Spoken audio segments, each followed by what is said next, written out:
What if AI was working so well, but it answered the wrong question? It can make something worse. Or again, if you don't put the right data into it, it doesn't naturally give you the right answer.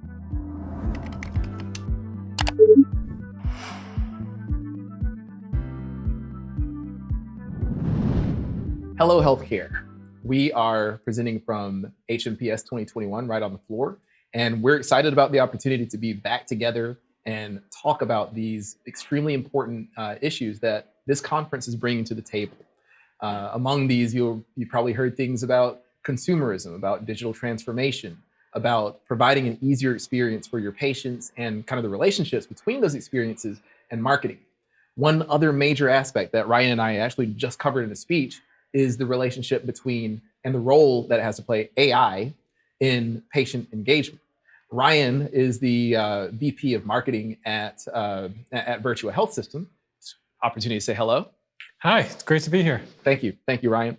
And because we work on the data science side, I work along with the data science team. But Ryan is implementing a bunch of different AI tools and monitoring the progress from a strategic level. So Ryan, with these new technologies and with all the things that you've been focusing on building from an AI and patient engagement perspective at Virtua Health, could you just give us some background on what was your interest in using these types of technologies and tools to reach your audiences? Sure. We always kind of start with our strategy, and the one that puts marketing very much in the forefront of what we're doing at Virtua is orienting to the consumer. And that really drives everything we're doing. Technology for us is really the enabler. It can help us bring things at great scale. It can help us get much more targeted. We can be much more effective. And so, that's some of the background for how we think about things. And we're using AI technology in a lot of different areas, whether that's our CRM and data analytics, our media buying, our chatbot. I think I said earlier, there's really no aspect of marketing anymore that isn't impacted. I always compare it to digital marketing. You can't really be a marketer without doing digital marketing. So we sort of take that off of a title. We just call you marketing. I think the same thing is true of AI. You know what? And the way that you phrase that is extremely refreshing, because a lot of times people look at AI as a technology. Let's look into this AI stuff as if it should exist in some sort of basket outside of the digital marketing and the digital strategies that you're already using to reach out to your patients. So what you're saying is that, like, in a patient engagement context, it sounds more like it's not what's our overall AI strategy, but how does it fit into our strategy to reach out to our patients to begin with? Yeah, we're often thinking about, well, how can we connect better to our patients? It's all about getting personal, right? And so if this can help us, understand who our patients are better, the kind of messaging that's going to resonate more with them, and ultimately connect them to the services and physicians they need. That's what we're trying to do.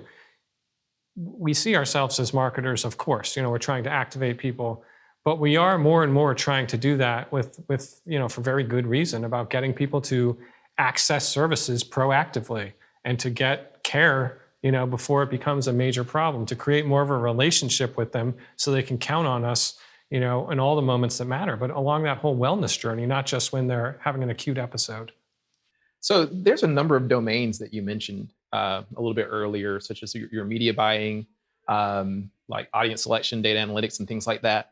Could you talk about, with all these domains, probably within each of those domains, there's 20 different AI technologies that are meant to address it. So how do healthcare leaders suss out what a valuable approach is? We're thin. We are a department of about 20 to 25 people. Smaller than some of the other places, and we might only have one person in each of those areas. And so, we develop, we recruit, we've got a great team, and they're able to bring things forward a lot. We also partner with companies, and we have people that help us with media buying, that help us develop natural language processing, that help us with CRM, and we partner with them. They're all an extension of our team, and that allows us to, we think, kind of leapfrog some of the competition, or we like to think of it as outsmarting them or stretching our dollars more. That really reemphasizes the point that you were making earlier, that it's not just a technology play. Because the question was kind of around how do you go about selecting the right technologies, but a lot of your answer was predicated on partnerships and the people that are at these firms to help use these algorithms or use these approaches to further the needs and strategy that you're focusing on. Yeah, as an organization, we're so focused on listening to the consumer, on having the consumer drive our action, and leadership is very aligned in our strategic plans, what we need to grow, and they've given us a lot of empowerment for how we then do that. And technology is a huge enabler in that process, but it's all rooted in a very aligned strategy, in a very supportive culture, and metric driven. They want to see the results of what we're doing. So let's talk about that too. You said they've given you a lot of empowerment. I think that it was Uncle Ben on Spider-Man that said, with great empowerment comes great responsibility. For sure. Yeah, great empowerment, but with a huge expectation that we're going to show results. And if something's not working, we're going to stop doing it and we're going to do something else.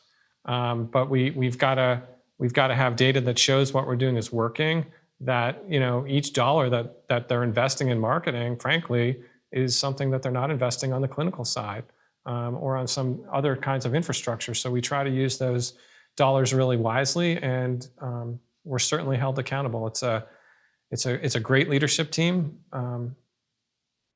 Excellent. And like when it comes to making sure that we're making responsible choices, we're using the data effectively, are there any kind of examples of things that like these AI or analytics approaches have led you towards, or maybe even campaigns that you found out were not such a good idea to launch? I'm wondering if that's resulted in some newer insights. Sure. I think we've had a lot of success in a service line driven approach. We've kind of shown that when we needed to bring people back to care, especially following coronavirus, that we were able to do that with cardiac services, with breast care services, with orthopedics, and many others, and also even within coronavirus, with getting people to get vaccinated. And so a lot of that activation has worked really well. Now, I won't say that everything always goes so smoothly. We might find out that a particular message or a particular subject line or an audience wasn't as defined as it could have been, and we'll refine from there. But the overall campaigns, I can't say that we've had an unsuccessful one yet. And again, we're still pretty new to the journey at Virtua. I've only been there 3 years, but we didn't have CRM prior to that. We stood up the first system, and we've been at it for about 2 years. We've recruited a team that is just excellent and is pushing the boundaries. We have a great partner with Actium Health, for example, and we're innovating together. And I think we're along this journey that's really working well. Excuse me. So this is this is great to hear, and I love your focus on pushing the boundaries, because even like you outlined a scenario where there hasn't been an unsuccessful campaign yet, but I would imagine that there's still some boundaries, some different things that you're hoping that AI might be able to do in the future. Curious about what might be on your wish list for what all these tools and technologies could do. On my wish list, I guess I'd love to see them continue to get easier. Just like you have to train the models to get smarter and better, we've got to train ourselves with the work that goes into them. And sometimes the planning for a campaign requires, significant lead time, because we're trying to get buy-in from a lot of different groups. We're trying to pull a lot of data together, make a lot of sense of it. And I don't think any of it's easy. Mm-hmm. I don't think it just, you snap your fingers and machine learning just, puts out the right answer. I think you've got to, challenge things. You've got to look at assumptions. You've got to do a lot of legwork behind it as well. And so it would be great if we snapped our fingers and the right model popped out and everything happened automatically. But I don't think it quite happens that way. Yeah, and that's a good focus to have, because like with the other stakeholders involved and like the diverse interests and needs that they might have, like an operational stakeholder versus a clinical stakeholder versus a marketing or in finance, et cetera, there are a whole wide range of questions to be able to answer in that. So like not just the algorithms, but the experience around the algorithms, I would say is very much in the forefront here.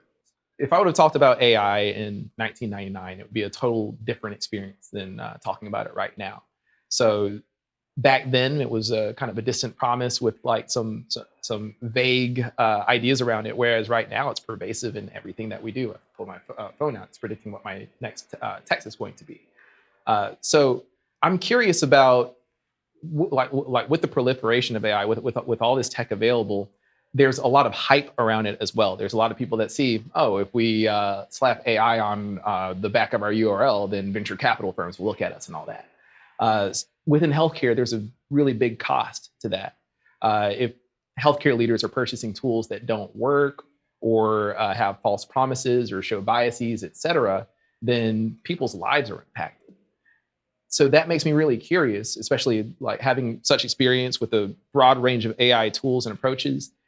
Are there some common thoughts or some threads that healthcare leaders should consider to get past the hype? Yeah, no, that's a really good point. There's so many things that raise up on the marketing radar and then sort of disappear. They provide a lot of promise, and in healthcare, we can be kind of a copycat industry. So if someone hears that and they kind of go down that path. But like anything else, you've got to look into it. You've got to know what it is you're trying to accomplish, and you've got to challenge those models. You've got to ask what's driving them, because it's, again, that old adage, garbage in, garbage out. It doesn't naturally make things work. What if AI was working so well, but it answered the wrong question? And we've seen that with some of the work, with bias. In other ways, it can make something worse. Or again, if you don't put the right data into it, it doesn't naturally give you the right answer. And so I think making sure that you have good planning going into it, that you have good measures coming out of it, and that you're really, thinking that through, just like you do other technologies or other platforms, or how you test your creative and your brand and your messaging. That's great, and I love the way that you're phrasing that, because I feel like a lot of people, subject to the hype, they look at data as like this big pristine thing that they can't question. And we can't continue going like that, because that if I make a technology that you can't question, then it takes away your power in the relationship. So what you're saying and what you're proposing is to ask about the types of data that are being used, to ask about what types of questions these algorithms are asking, or what they're being trained on, and what kind of targeting that they're doing. Having that confidence to ask, to make sure that that these healthcare leaders are taking the right approaches with these technologies. Yeah, and again, involve a large set of teams within your health system. We have so many experts on the clinical side, on the operations side, on the technology side. Are you working closely with your IT department? Are you working closely with service lines and operational leaders? Because they're going to ask those questions as well. And they certainly know a lot about the patients that they're seeing, and who they're not seeing, and where different referral sources coming from. So, I just can never underestimate that need to create a constant dialogue, and to reach out and talk to people about what's working, and have them challenge you. That's extremely important as well, because what we're looking for with like these data-driven approaches, we want to like kind of use the data to confirm what we do already know, but we're looking to be challenged. We're looking to find the patients that we otherwise wouldn't have reached out to, or find the strategic approaches that we otherwise hadn't been considering. So it only stands to reason that we should challenge our vendors and challenge the people putting those out in front of us, and also kind of challenge our own assumptions if we start seeing differences in that data. Yeah, I mean, there's no magic bullet, right? We've been in healthcare for a long time, and healthcare is constantly evolving, constantly changing. And right now, another word that comes out a lot is consumerism. Well, what does that really mean when you unpack it and understand that, yes, consumers are making a lot of their own choices now. High deductible plans are driving a lot of those choices. Value-based care is driving a lot of those changes, but it's constantly evolving. And right, you don't just flip on one switch and the other one happens. There's a lot of complexities going on within that, and that's healthcare. I mean, that's what makes healthcare really interesting. Well, I really appreciate you sharing these insights and thoughts. And of course, appreciate you hopping on stage and discussing this in greater detail with the audience over here at HMPS as well. For all the folks who might not have been able to see you live or who might want to get in touch and have some discussions on this, what's the best way to get in touch with you? Great. I mean, I love keeping a constant dialogue going and just sort of having a big network. So it can be email. I'm ryounger@virtua.org. It can be LinkedIn @RyanYounger, Twitter @RyanYounger. Really creative there. Just use my name, and I just love that constant dialogue with people. Great. Well, fantastic, and thank you for taking part in a dialogue with us too. And thank you, everybody who's been watching this video, to just get some perspectives on what you can do as a healthcare leader to make better decisions about AI. Thanks a lot for having me. I really appreciate it. Appreciate you, Ryan. If you want more of the latest from healthcare leaders like Ryan, subscribe using the button below, or you can visit hellohealthcare.com to receive updates directly to your email.